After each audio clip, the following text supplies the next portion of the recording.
When it comes to IB Physics, a lot of students might have an illusion that what I've learned in IGCSE Physics is pretty interesting and easy, and I want to choose IB Physics, when it comes to year 12 and year 13. Well, stop and think it twice. Because over the years of teaching experience, if you look at physics, chemistry, and biology, physics papers are in generally having the lowest grade boundaries if you compare the other two subjects, which means 70% might get you a 7 already. Why? Because it's difficult. It's very hard to get a 70% for your physics paper, given of its complexity. So that's why IB Physics could be way much more harder than you would expect. Secondly, in terms of the leap, because we know when you move from IGCSE to IB, you will study more, you will learn more, the concepts will be more complicated and difficult than before. Well, IB Physics has the largest extent of jumping or leaping from the IGCSE curriculum if you compare to Chem or biology. What you learned before, for example, maybe 10 topics in physics. In IB Physics, you might be learning 30 or 40 topics if we look at the equations, formulas, and the concepts involved. So that's why, of course, if you're planning to do engineering, of course, you have to choose physics.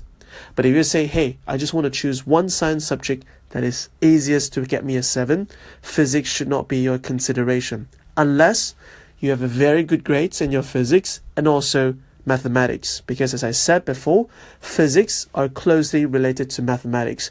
Those equations and formulas involve a lot of mathematical concept. So if your math is not strong enough, I highly suggest you to think again if you should choose IB Physics, as your science subject.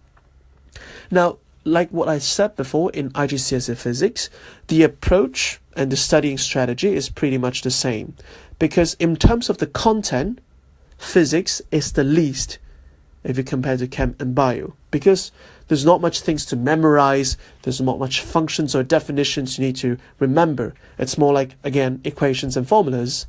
So you will learn more to solve more complicated scenarios and case studies in the examination paper. So it will take you more time to simplify and to break down those cases step by steps, part by parts, in order to solve the unknown or find the answers. So that's why for physics, same as what you do in IGCSE Physics, understand well on house equations, learn how to apply them, when to apply them, and how to use them to find the answers.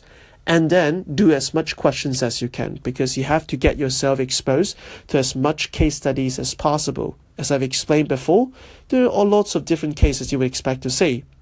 For example, forces and motions, you're going to learn projectile motions. How long does it take if I throw a ball to land the ground?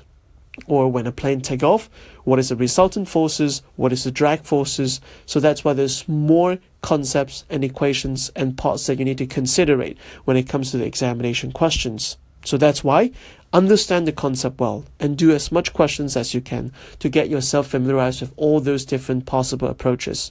Unlike chemistry, the questions varies quite a lot. So that's why you need to have a good foundation and consolidation on the principles and the equations.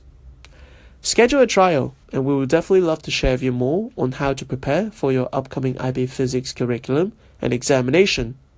Looking forward to seeing you, and good luck!